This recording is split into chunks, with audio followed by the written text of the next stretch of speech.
Assalamu alaikum. Hi, Oracle, Reiki spiritual healer. And today we are talking about warlocks and witches. And, a lot of people would say it the other way around, vice versa. But what I have encountered is warlocks and witches. So there is always a warlock somewhere at the head of a coven, but they will always highlight the lower person, the lower vessel, which is the witch that's following them to do evil and malevolent things. So let us take a look at this, what I'm saying. If you are a chosen one, 9 times out of 10, you're going to encounter warlocks and witches. Either you're going to encounter one warlock or witch, or you're going to encounter a coven of warlocks and witches. Now that depends upon if you're strong enough, if your light is strong enough that they are attracted to you and they know that they cannot stop you.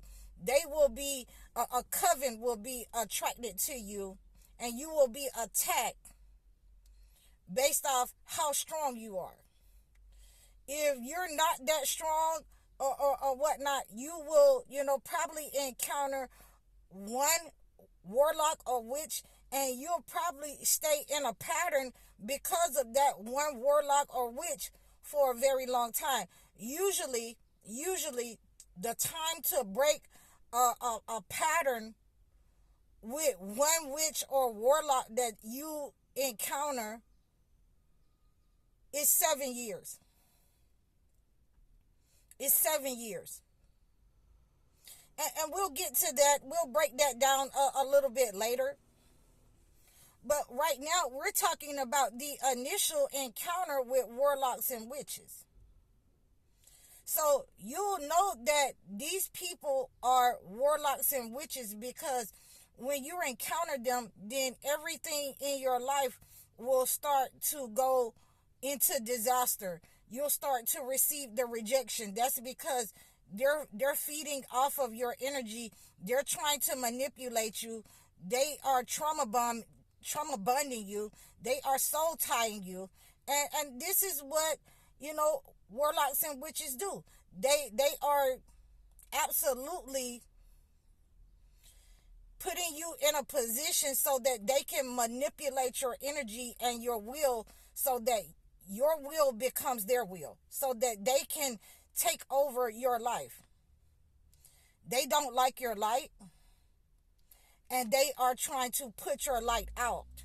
So nobody else sees that light except for them, and they are the only ones that can use it.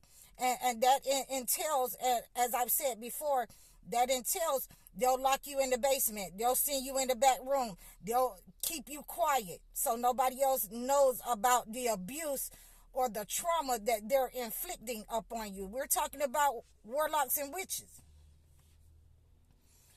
They are master manipulators. They will come to you as friendly, and you'll see in folklore, you'll have a lot of these warlocks and witches. They'll come to you as a friend, an uncle, an aunt, and then, in after a while, you'll end up in an oven being cooked and your energy being siphoned and eaten. So these are some of the things that warlocks and witches like to do with chosen ones. You'll see them going to different places, every week or so, they'll have to go out of town because they're traveling to make sure that they are controlling and manipulating you so that they think that you don't see them. So that they're trying to keep you blinded from what their real mission is. They will hang out with other warlocks and witches in order to manipulate your energy, so that they think that you don't see them.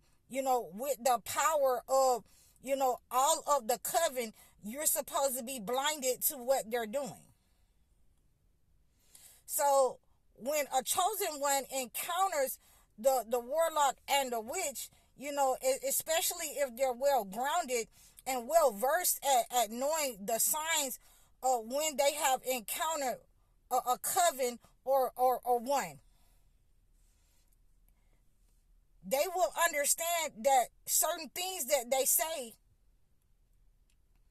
certain things that the warlock or the witch say, they will absolutely tell you who they are.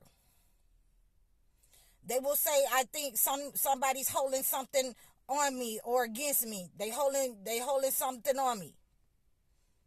They'll say things. These are some of the words that I've heard them say where they expose themselves. I'll have them walking on their face. Some of the things that I've heard some of these warlocks and witches say.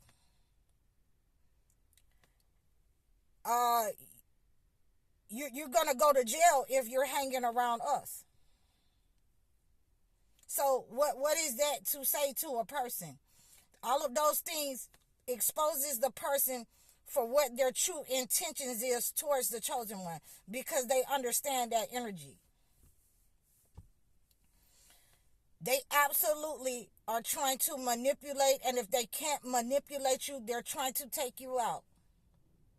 So it's a couple of things that you're going to realize with a coven or witches and warlocks, that they operate with altars.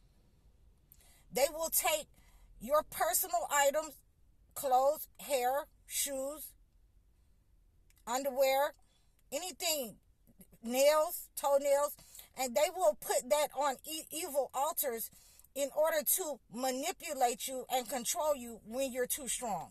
They will go out of town and get other people to lay you up on evil altars. And that simply means that they're trying to hire an evil spirit in order to attack you, because you're too strong for them. They cannot do it on their own. They have to cooperate a coven or an evil altar or another person who they think is strong enough to attack the chosen one. And any time that they're trying to carry out these attacks, they don't want to be seen. They don't want to be seen as a negative, unbelieving person, because that's what they are.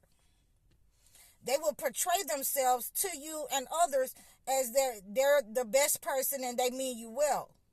But in fact, they have taken you to an evil altar, and that means that, again, they're hiring an evil spirit, an evil demon, in order to attack you. They put your item, your personal item, in order to tell this evil demonic spirit that they've hired who they want to attack and what they're using, the personal item that they're using to attack you. And you have to be experienced of how to break that. And we're going to get to that in our next episode. But right now, I'm going to tell you that you want to pray against that. You want to pray against the negative entity. And we're going to go into Al-Ma'idah. That is 5 and 3, which prohibits sacrifices on altars.